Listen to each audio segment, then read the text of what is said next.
Acting like children. Bring yourself to the role. This piece of advice is a recurring one as I've been learning more about acting, particularly voiceover acting, over the past several months. It's one of those sentiments that I nod along with whenever I hear it, jot it down on my notepad, and then promptly forget about it. I'm a slow cooker, slow burn kind of guy, so sometimes it takes me hearing something multiple times before I realize I need to take the time to dwell on it and really consider what it has to offer. So, after hearing this advice yet again just last night, it finally occurred to me to think about what bringing myself to the role might mean. I'll admit, at first pass, I didn't think it made a whole lot of sense. Bring myself to the role? Me? I thought the whole point of acting was that I'm putting on a different persona, that I'm not myself. What good does it do letting introverted newbie Tyler influence an audition or a gig? Now, don't get me wrong. I understand that at the end of the day, it's still me, Tyler Robbert, behind the mic, producing the voice, creating the character, etc. That's not the vibe I'm getting from this advice, though. What does it really mean for Tyler to be present within the role? As I was pondering this subject earlier today, my 6-year-old daughter approached me, as she so often does, and asked if I would put on some music so she could dance. She's very into Disney soundtracks right now, so I pulled up my playlist of Moana, Frozen, and Encanto songs, hit play, and let her do her thing. While she danced around in her Minnie Mouse dress, singing her version of the song lyrics, I watched joyfully as she brought to life her interpretation of the movie scenes that the songs accompany.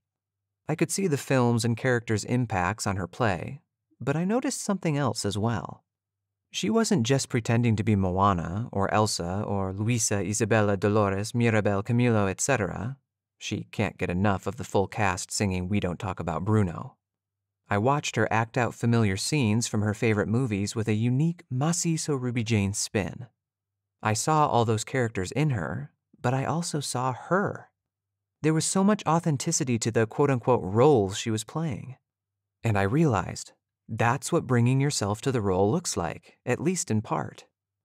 I always expected to learn a lot from my child, but I certainly didn't expect her to help me get a firmer grasp on the voiceover advice I'd been contemplating, without even trying to boot. While there are certainly lots of ways children can be inhibited, it never ceases to amaze me how free they can be with themselves. They don't tend to overthink things as much as we grown-up types do. My daughter wasn't worried about acting out her best impression of Moana. She was living into what it meant for her to be Moana. Did you hear that? That was the sound of my mind blowing just a little. I'm excited to practice bringing myself to future auditions and gigs. I can't wait to see what kinds of creative roles I'm able to produce when I stop substituting myself with the role and allow myself to be the role instead. I look forward to acting more like a child.